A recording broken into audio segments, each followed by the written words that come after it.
അപ്പോൾ അക്ഷയ സെൻറ്ററിൽ നിന്നും നിങ്ങൾ വാങ്ങുന്ന ഫോം ഇങ്ങനെയാണ് ഉണ്ടാവുക.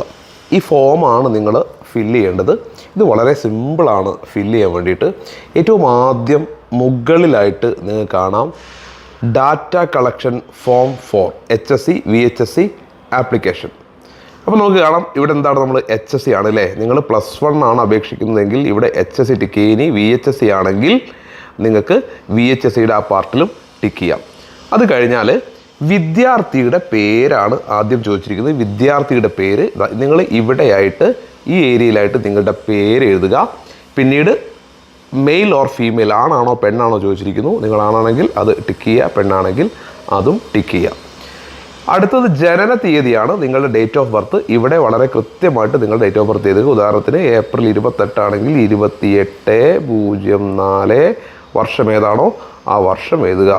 അപ്പോൾ ചിലപ്പോൾ നിങ്ങളത് 2010 അങ്ങനെയൊക്കെ ആയിരിക്കും അല്ലേ, അത് എഴുതുക. 2010 എന്നാണോ നിങ്ങളുടെ ഡേറ്റ് ഓഫ് ബർത്ത് അത് എഴുതുക. അടുത്തത് രജിസ്റ്റർ നമ്പറാണ്, നിങ്ങളുടെ SSC എക്സാമിനേഷനിലെ രജിസ്റ്റർ നമ്പർ. നിങ്ങൾ റിസൾട്ടൊക്കെ അറിയാൻ വേണ്ടിയിട്ട് ഒരു രജിസ്റ്റർ നമ്പർ ചെക്ക് ചെയ്തിട്ടുള്ള ആ രജിസ്റ്റർ നമ്പറാണ് നിങ്ങൾ അടുത്തതായിട്ട് ഈ ഏരിയയിൽ എഴുതേണ്ടത്. അതും കഴിഞ്ഞാൽ നേരെ SSC എക്സാം പാസ്സായ മാസം വർഷം ഇത് രണ്ടും എഴുതണം. അത് ഒന്നും കൺഫ്യൂഷൻ വേണ്ട. അവസാനമായി പഠിച്ച സ്കൂളിൻ്റെ പേരും കോഡുമാണ് പിന്നെ എഴുതേണ്ടത്. നിങ്ങൾ 10ാം ക്ലാസ് പഠിച്ച സ്കൂളിൻ്റെ പേര് എഴുതുക. ആ സ്കൂളിനൊരു കോഡ് ഉണ്ടാവും.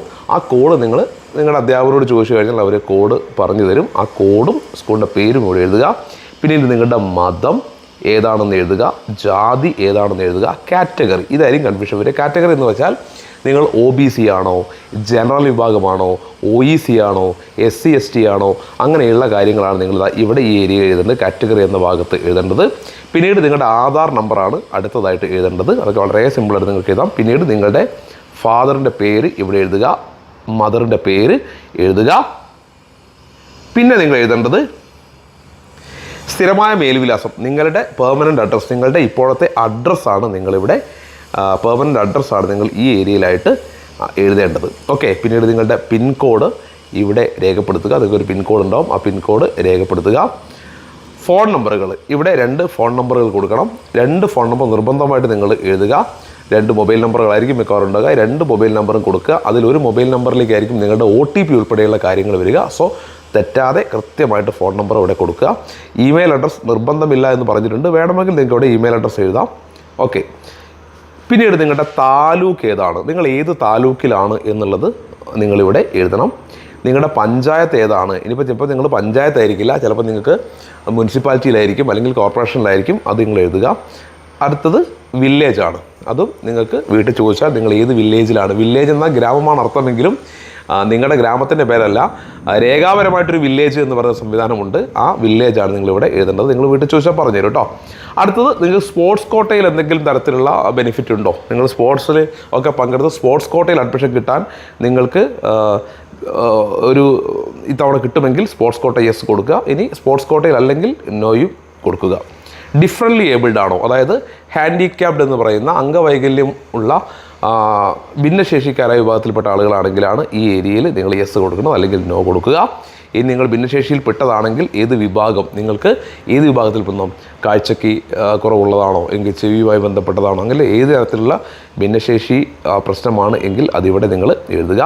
പിന്നീട് ടിക്ക് ചെയ്യേണ്ടത് നിങ്ങൾ NCCയിലോ സ്കൗട്ട് ആൻഡ് ഗൈഡ്സിലോ ലിറ്റിൽ കൈറ്റ്സിലോ അംഗമാണോ, അല്ലെങ്കിൽ SPC അംഗമാണോ, NTSC അതൊരു സ്കോളർഷിപ്പ് എക്സാമാണ്, അത് പാസ്സായിട്ടുണ്ടോ, NMMS പാസ്സായിട്ടുണ്ടോ, LSS പാസ്സായിട്ടുണ്ടോ, USS പാസ്സായിട്ടുണ്ടോ, ഇതിൽ ഏതെങ്കിലുമൊക്കെ നിങ്ങൾക്ക് എക്സാം ലഭിച്ചിട്ടുണ്ടെങ്കിൽ നിങ്ങളത് ടിക്കിടുക.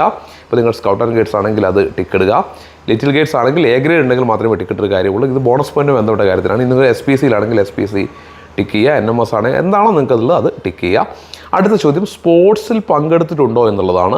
നിങ്ങൾ സ്പോർട്സിൽ പങ്കെടുത്തിട്ടുണ്ട് എങ്കിൽ എത്ര ഇനത്തിൽ പങ്കെടുത്തു എന്ന് ആദ്യം ഇവിടെ യെസ് ഓർണോ, സ്പോർട്സിൽ പങ്കെടുത്തിട്ടുണ്ടോ എന്നുള്ളത് ഇവിടെയായിട്ട് നിങ്ങൾ യെസ് ഓർണോ എഴുതണം. ഉണ്ടെങ്കിൽ എത്ര ഇനത്തിൽ നിങ്ങൾ പങ്കെടുത്തു എന്ന് ഇവിടെ എഴുതണം. അതിൽ സ്റ്റേറ്റ് ലെവലിൽ പങ്കെടുത്തിട്ടുണ്ടെങ്കിൽ അതാണ് ഇവിടെ മാർക്ക് ചെയ്യേണ്ടത്. ഇനി സ്റ്റേറ്റ് ലെവൽ എത്തിയിട്ടില്ല, ഡിസ്ട്രിക്ട് ലെവലിൽ എത്തിയിട്ടുള്ളെങ്കിൽ അത് ഇവിടെയും മാർക്ക് ചെയ്യുക, എത്ര ഇനത്തിൽ പങ്കെടുത്തു എന്നുള്ളത്. അതിൽ എത്ര ഇനത്തിൽ നിങ്ങൾ ജില്ലാതലത്തിൽ എത്ര നിങ്ങൾക്ക് ഫസ്റ്റ് പ്രൈസ് കിട്ടി എന്നുള്ളത് നിങ്ങൾ ഇവിടെ എഴുതേണ്ടത്. ജില്ലാതലത്തിൽ പങ്കെടുത്ത എത്ര ഇനത്തിൽ ഫസ്റ്റ് പ്രൈസ് കിട്ടി എന്നിവിടെ എഴുതണം. സെക്കൻഡ് പ്രൈസ് എത്ര ഇനത്തിൽ കിട്ടി എന്ന് എഴുതണം, തേർഡ് എത്ര ഇനത്തിൽ കിട്ടി എന്ന് എഴുതണം. അത് നിങ്ങൾ സംസ്ഥാന തലത്തിൽ പങ്കെടുത്തില്ലെങ്കിൽ മാത്രമാണ് അങ്ങനെ അവിടെ എഴുതേണ്ടത്. അടുത്ത ചോദ്യം, കലോത്സവത്തിൽ പങ്കെടുത്തിട്ടുണ്ടോ എന്നാണ്. നിങ്ങൾ കലോത്സവത്തിൽ പങ്കെടുത്തിട്ടുണ്ടെങ്കിൽ ഉണ്ടെങ്കിൽ ഉണ്ട്, ഇല്ലെങ്കിൽ ഇല്ലാതുക. യെസ് ഓർ നോ നിങ്ങളിവിടെ എഴുതുക. യെസ് ഓർ നോ എഴുതുക. YES. ഓക്കെ, ഇവിടെ എഴുതാൻ കുറച്ച് ബുദ്ധിമുട്ടുണ്ട് എനിക്ക്. ഉണ്ടെങ്കിൽ എത്ര ഇനത്തിൽ പങ്കെടുത്തു എന്ന് നിങ്ങൾക്ക് ഇവിടെ എഴുതാം. അതിൽ സ്റ്റേറ്റ് ലെവലിൽ എത്ര ഇനത്തിൽ പങ്കെടുത്തു എന്ന് എഴുതുക. ഇനി ജില്ലാതലത്തിൽ പങ്കെടുത്തിട്ട് നിങ്ങൾക്ക് എന്തെങ്കിലും പോർഷൻ കിട്ടി, ഫസ്റ്റോ സെക്കൻഡോ തേർഡോ അല്ലെങ്കിൽ ഗ്രേഡോ കിട്ടിയിട്ടുണ്ടെങ്കിൽ അത് നിങ്ങളിവിടെ എത്ര ഇനത്തിലാണ് എന്ന് എഴുതുക. പിന്നെ ജസ്റ്റ് പങ്കെടുത്തിട്ടേ ഉള്ളൂ, നിങ്ങൾക്ക് ഗ്രേഡൊന്നും കിട്ടിയിട്ടില്ല, ജില്ലാതലത്തിലാണെങ്കിൽ പറയുന്നത് അത് ഇവിടെ നോട്ട് ചെയ്യുക. ഓക്കെ, ഇനിയുള്ളത് ക്ലബ്ബുകളും മറ്റു കാര്യങ്ങളുമാണ്. നിങ്ങൾ റെഡ് ക്രോസ് JRCയിൽ അംഗമാണെങ്കിൽ ഇവിടെ ടിക്ക് ചെയ്യുക. സയൻസ് ക്ലബ്ബ്, ഫോറസ്റ്റ് ക്ലബ്ബ്, അങ്ങനെ പലതരം ക്ലബ്ബുകൾ സ്കൂളിലുണ്ടല്ലോ. അതിൻ്റെയൊക്കെ പേരുകൾ ഈ ഏരിയ കൊടുത്ത് നിങ്ങൾക്ക് കാണാം. ഇതിൽ ഏതോ ക്ലബ്ബിലാണ് നിങ്ങൾ അംഗം അത് ടിക്ക് ചെയ്യുക. ടിക്ക് ചെയ്യുമ്പോൾ ആലോചിക്കുക, ഇതുമായി ബന്ധപ്പെട്ട സർട്ടിഫിക്കറ്റ്സ് നിങ്ങൾക്ക് അഡ്മിഷൻ സമയത്ത് അഡ്മിഷൻ എടുക്കുന്ന സ്കൂളിൽ കൊടുക്കാൻ കഴിയണം. വെറുതെ ക്ലബ്ബ് ടിക്കറ്റ് കാര്യമില്ല, സർട്ടിഫിക്കറ്റ് കിട്ടുമെന്ന് നിങ്ങൾക്ക് ഉറപ്പ് വേണം. ഇനി സംസ്ഥാന തലത്തിൽ പങ്കെടുത്തവരാണ് നിങ്ങൾ എങ്കിൽ അതിവിടെ പ്രത്യേകം മാർക്ക് ചെയ്യുക. നോക്കൂ, സംസ്ഥാന ശാസ്ത്രമേളയിലോ സംസ്ഥാന സോഷ്യൽ സയൻസ് മേളയിലോ മാത്സ് മേളയിലോ IT മേളയിലോ വർക്ക് എക്സ്പീരിയൻസ് മേളയിലോ പങ്കെടുത്തിട്ടുണ്ടെങ്കിൽ അതിന് കിട്ടിയ ഗ്രേഡ് കൃത്യമായി നിങ്ങൾ വേണം. അപ്പോൾ നിങ്ങൾക്ക് സയൻസ് മേളയിൽ പങ്കെടുത്ത് A ഗ്രേഡ് കിട്ടിയിട്ടുണ്ടെങ്കിൽ ഇവിടെ ടിക്ക് ചെയ്യുക. ഇനി മാത്സ് ഫെയറിൽ നിങ്ങൾക്ക് B ഗ്രേഡ് ആണെങ്കിൽ B എന്ന് മാർക്ക് ചെയ്യുക. എന്താണ് കിട്ടിയ ഗ്രേഡ് അത് മാർക്ക് ചെയ്യുക. ഇനി ഇതല്ലാതെ സ്കൂളിൽ എന്തെങ്കിലും മാഗസിനുകളിലൊക്കെ നിങ്ങൾ അല്ലെങ്കിൽ എന്തെങ്കിലും മാഗസിനിലൊക്കെ നിങ്ങൾ എഴുതിയിട്ടുണ്ടെങ്കിൽ അത് ടിക്ക് ചെയ്യാനാണ് ലിറ്റററി കോൺട്രിബ്യൂഷൻ. സ്കൂൾ മാഗസിനിലൊക്കെ നിങ്ങൾ എഴുതിയിട്ടുണ്ടെങ്കിൽ അല്ലെങ്കിൽ ഏതെങ്കിലും മറ്റ് മാഗസിനിലൊക്കെ എഴുതിയിട്ടുണ്ടെങ്കിൽ അത് ഇവിടെ ലിറ്റററി കോൺട്രിബ്യൂഷൻ പീരിയോഡിക്കൽസ് എന്ന് നിങ്ങൾക്ക് കാണാം. ലിറ്റററി കോൺട്രിബ്യൂഷൻ സ്കൂൾ മാഗസിൻ എന്നും കാണാം. നിങ്ങൾ സ്കൂളിൽ ഏതെങ്കിലും മാഗസിനിലൊക്കെ എഴുതിയിട്ടുണ്ടെങ്കിൽ ടിക്ക് ചെയ്യുക. ഓക്കെ, അടുത്തതാണ് ഏറ്റവും പ്രധാനപ്പെട്ട്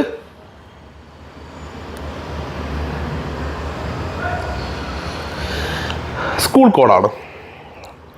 സ്കൂൾ കോഡ് ആണ് ഇവിടെ നിങ്ങൾ എഴുതേണ്ടത്, സബ്ജക്റ്റ് കോഡാണ് ഇവിടെ എഴുതേണ്ടത്. അപ്പോൾ നിങ്ങൾ തോന്നും എന്താണ് ഈ സ്കൂൾ കോഡ്, എന്താണ് ഈ സബ്ജക്റ്റ് കോഡ് എന്ന് തോന്നും. അത് ഞാൻ ഒന്ന് പറഞ്ഞു തരാം. എന്താണ് സ്കൂൾ കോഡ്, എന്താണ് സബ്ജക്റ്റ് കോഡ്, അത് ആദ്യം പറഞ്ഞ ശേഷം നമുക്ക് തിരിച്ചു വരാം. ഇനി നേരത്തെ സ്കൂൾ കോഡ് ചോദിച്ചല്ലോ, നിങ്ങൾക്ക് കാണാം നിങ്ങൾക്ക് അക്ഷയ സെൻറ്ററിൽ നിന്നും വാങ്ങിയ ഒരു ബുക്ക്ലെറ്റാണ് കിട്ടുക. ആ ബുക്ക്ലെറ്റിൽ ഇങ്ങനെ ഒരു പേജ് ഉണ്ടാവും, നിങ്ങളുടെ ജില്ലയുടെ പേരാണ്. അതിപ്പോൾ കോഴിക്കോട് ജില്ലയിൽ നിന്ന് വാങ്ങിയ ബുക്ക്ലെറ്റ് ആയതുകൊണ്ടാണ് കോഴിക്കോട് ജില്ലയിലെ സ്കൂളിൻ്റെ പേര് കൊടുത്തിരിക്കുന്നത്. അപ്പോൾ നിങ്ങൾ എന്ത് ചെയ്യുന്നു, ഈ ബുക്ക്ലെറ്റിൽ സ്കൂളുകളുടെ പേരും കോഡും മറ്റു കാര്യങ്ങളും കൊടുത്ത ഒരു ലിസ്റ്റ് ഉണ്ടാവും, ഒരു പേജ് ഉണ്ടാവും. ആ പേജ് എടുക്കുക. ആ പേജിൽ സീരിയൽ നമ്പർ കൊടുത്തിട്ടുണ്ട്, സ്കൂൾ കോഡ് ഇവിടെ കൊടുത്തിട്ടുണ്ട്. നിങ്ങൾ ആപ്ലിക്കേഷൻ ഫോം ഫില്ല് ചെയ്യുമ്പോൾ ഈ കൊടുത്തിരിക്കുന്ന കോഡുകളാണ് നിങ്ങൾ എഴുതേണ്ടത്, സ്കൂളിൻ്റെ പേരല്ല. 101119 1021 അങ്ങനെ ഓരോ സ്കൂളിനും ഓരോ കോഡുണ്ട്. ആ കോഡാണ് നിങ്ങൾ എഴുതേണ്ടത്. അത് ഏത് പഞ്ചായത്തിൽ പെട്ടതാണ് എന്നാണ് ഇവിടെ കൊടുത്തിരിക്കുന്നത്. അടുത്തതായിട്ട് കോഴ്സ് കോഡ് കൊടുത്തിട്ടുണ്ട്. ഈ കോഴ്സ് കോഡ് എന്താണെന്ന് ഞാൻ ഇപ്പോൾ പറഞ്ഞുതരാം. അടുത്ത പേജിലാണ് കോഴ്സ് കോഡ് വരുന്നത്, അതിപ്പോൾ പറഞ്ഞുതരാം. അതിന് മുമ്പേ ജെൻഡർ, അതായത് ചില സ്കൂളുകൾ ബോയ്സ് സ്കൂൾ മാത്രമായിരിക്കും, ചില സ്കൂള് ബോയ്സും ഗേൾസും പറ്റും. ബോയ്സും ഗേൾസും പറ്റുമെങ്കിൽ മിക്സ് എന്ന് കൊടുത്തിട്ടുണ്ടാവും. ഗേൾസ് ഓൺലി ആണെങ്കിൽ ഗേൾസ് എന്ന് കൊടുത്തിട്ടുണ്ടാവും. ബോയ്സ് ആണെങ്കിൽ ബോയ്സ് മാത്രം കൊടുത്തിട്ടുണ്ടാവും. സോ ഇവിടെ നോക്കുക, ബോയ്സും ഗേൾസും പഠിക്കാൻ പറ്റുന്ന സ്കൂളാണോ, ബോയ്സ് ഓൺലി ആണോ, ഗേൾസ് ഓൺലി ആണോ എന്ന് ഈ ജെൻഡർ നോക്കിയാൽ മനസ്സിലാവും. പിന്നെ സെക്കൻഡ് ലാംഗ്വേജ് നമുക്കറിയാം, ഇവിടെ മലയാളവും ഹിന്ദിയും അറബിയും സംസ്കൃതവും കന്നഡയും ഉറുദുവുമാണ് നമുക്ക് പൊതുവേ +1 സെക്കൻഡ് ലാംഗ്വേജ് ആയിട്ട് കിട്ടുക. അപ്പം നിങ്ങൾ കൊടുക്കാൻ ഉദ്ദേശിക്കുന്ന സ്കൂളിൽ ഏതൊക്കെ സെക്കൻഡ് ലാംഗ്വേജ് ഉണ്ട് എന്നാണ്.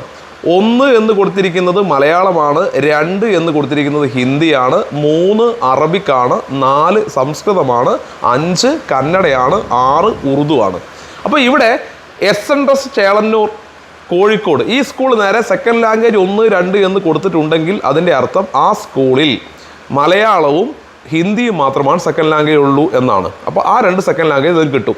അതേപോലെ REC ഗവൺമെൻറ് GHS രണ്ടാമത്തെ സ്കൂൾ നോക്കൂ, 1, 2, 3, 4 അവിടെ മലയാളമുണ്ട്, ഹിന്ദിയുണ്ട്, അറബിയുണ്ട്, സംസ്കൃതമുണ്ട്. അങ്ങനെ സെക്കൻഡ് ലാംഗ്വേജ് ഏതൊക്കെയാണെന്ന് ഇവിടെ കാണാം. ഇനിയാണ് ഏറ്റവും പ്രധാനപ്പെട്ടത് കോഴ്സ് കോഡ്. ഇത് നിങ്ങൾ കൃത്യമായിട്ട് മനസ്സിലാക്കണം.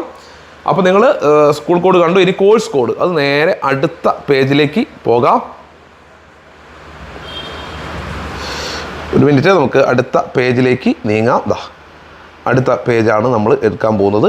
നോക്കൂ, ഈ പേജിൽ കോഴ്സ് നെയിം കൊടുത്തിട്ടുണ്ട്. നിങ്ങൾക്ക് +1 ഇഷ്ടംപോലെ ഗ്രൂപ്പുകളുണ്ട്. Science, commerce, humanities. ഈ സയൻസിൽ തന്നെ പലതരം ഗ്രൂപ്പുകളുണ്ട്, കൊമേഴ്സിൽ തന്നെ പലതരം ഗ്രൂപ്പുകളുണ്ട്, ഹ്യൂമാനിറ്റീസിൽ പലതരമുണ്ട്. നോക്കൂ, ഇവിടെ നോക്കുക. ഇപ്പോൾ നിങ്ങൾ സയൻസ് ഗ്രൂപ്പാണ് എടുക്കുന്നതെങ്കിൽ ഫിസിക്സ്, കെമിസ്ട്രി, ബയോളജി, മാത്തമാറ്റിക്സ് ഉള്ള ഏറ്റവും കൂടുതലുള്ളത് ഈ physics, chemistry, biology, maths, biomaths എന്ന് പറയുന്ന ആ സയൻസ് വിഭാഗമാണ്.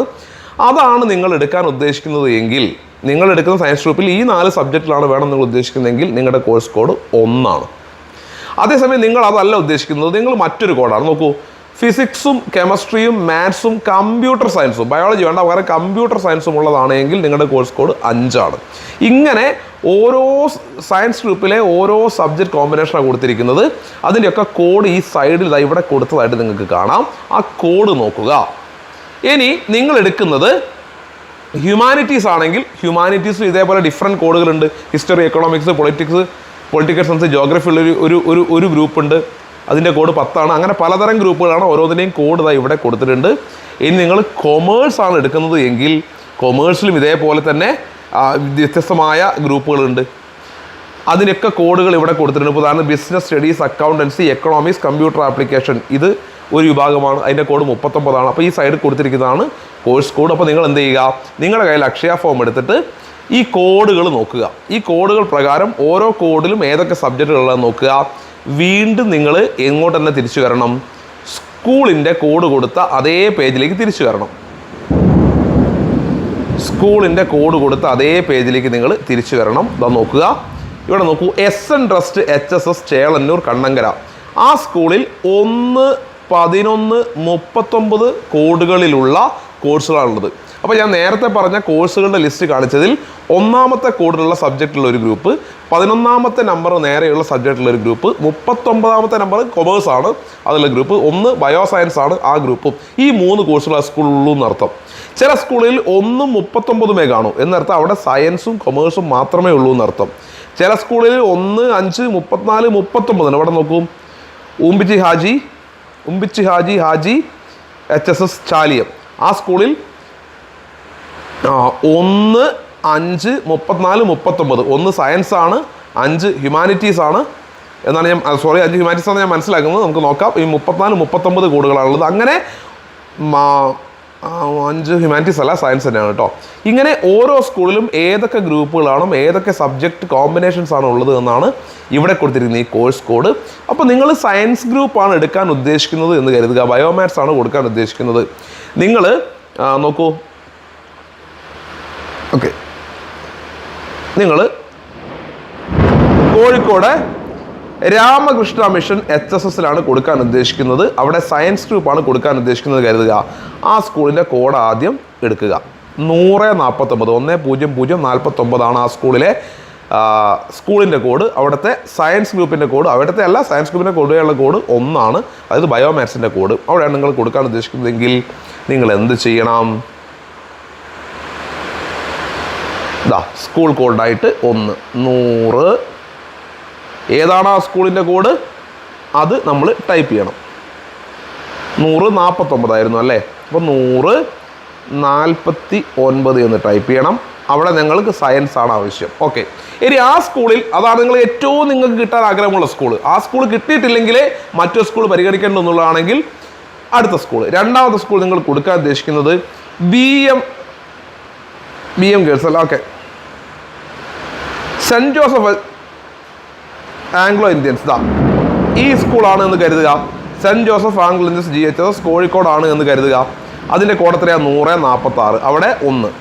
ഓക്കെ, സോ 146 എന്ന് എഴുതുക, 1 എന്ന് എഴുതുക. അത് കിട്ടിയിട്ടില്ലെങ്കിൽ നിങ്ങൾക്ക് കിട്ടാൻ ആഗ്രഹമുള്ള അടുത്ത സ്കൂൾ എന്ന് പറയുന്നത് സേവ്യ HSS ദേവഗിരിയാണെന്ന് കരുതുക. അതിൻ്റെ കോഡ് എത്രയാണ്? 148 നമുക്ക് ഇവിടെ കാണാം. അപ്പോൾ നിങ്ങൾ എന്ത് എഴുതുക? 148 കോഴ്സ് കോഡ് 1. ഈ രീതിയിലാണ് നിങ്ങൾ കോഴ്സുകൾ കൊടുക്കേണ്ടത്. എത്ര സ്കൂൾ വേണമെങ്കിൽ നിങ്ങൾക്ക് കൊടുക്കാം. പക്ഷേ നിങ്ങൾ കൊടുക്കേണ്ടത് നിങ്ങൾക്ക് ഏറ്റവും കിട്ടാൻ ആഗ്രഹമുള്ള സ്കൂളുകൾ അതിൻ്റെ ഓർഡറിലാണ് നിങ്ങൾ എഴുതേണ്ടത് എന്ന് മനസ്സിലാവുക. സ്കൂൾ കോഡ് എങ്ങനെയാണ് കണ്ടെത്തുക എന്നും സബ്ജക്റ്റ് കോഡ് എങ്ങനെയാണ് കണ്ടെത്തുക എന്നും മനസ്സിലായതില്ലേ? ഈ രീതിയിൽ വേണം കോഡ് എഴുതാൻ. ഇനി നിങ്ങൾക്ക് വേണ്ടത് കൊമേഴ്സ് ആണെങ്കിൽ 39 കോഡ് വരെ, ഹ്യൂമാനിറ്റീസ് ആണെങ്കിൽ 11. അങ്ങനെയാണ് അതിൻ്റെ കോഡുകൾ പോകുന്നത്. നിങ്ങൾക്ക് അക്ഷയാൻ്റെ ഫോമിലുള്ള ആ ഒരു ലിസ്റ്റ് കണ്ടാൽ നിങ്ങൾക്ക് കൃത്യമായിട്ട് കാര്യം മനസ്സിലാവും. ഇത് നിങ്ങൾക്ക് കൃത്യമായിട്ട് മനസ്സിലായി എന്ന് കരുതുന്നു. ഈ രീതിയിലാണ് നിങ്ങൾ ഫോം ഫില്ല് ചെയ്യേണ്ടത്. നിങ്ങളുടെ പേരും ഡേറ്റ് ഓഫ് ബർത്തും ഇവിടെ ഫില്ല് ചെയ്യാനുള്ള ഓപ്ഷൻ ഉണ്ട്. ഇതൊക്കെയാണ് നിങ്ങളുടെ അക്ഷയ ഫോമിൽ കാര്യമായിട്ട് നിങ്ങൾക്ക് ഫില്ല് ചെയ്യാനുള്ള ഇത്. പിന്നീട് അടുത്ത പേജിൽ നിങ്ങളോട് നിങ്ങളുടെ പേരും വാട്സപ്പ് നമ്പറും ഒക്കെ ചോദിക്കുന്നുണ്ട്, അതൊക്കെ നിങ്ങൾ എഴുതണം. ഇനി VHSCക്കും ഇതേ ഫോമാണ്. VHSCക്ക് ആണെങ്കിൽ VHSC സ്കൂളുകളുടെ ലിസ്റ്റും ഇതേ ആപ്ലിക്കേഷൻ ഫോമിൻ്റെ കൂടെയുള്ള പ്രോസ്പെക്ടസ് കൊടുത്തിട്ടുണ്ട്. അത് നോക്കി ഇതേപോലെ തന്നെ നിങ്ങൾ എഴുതുക. ഓക്കെ.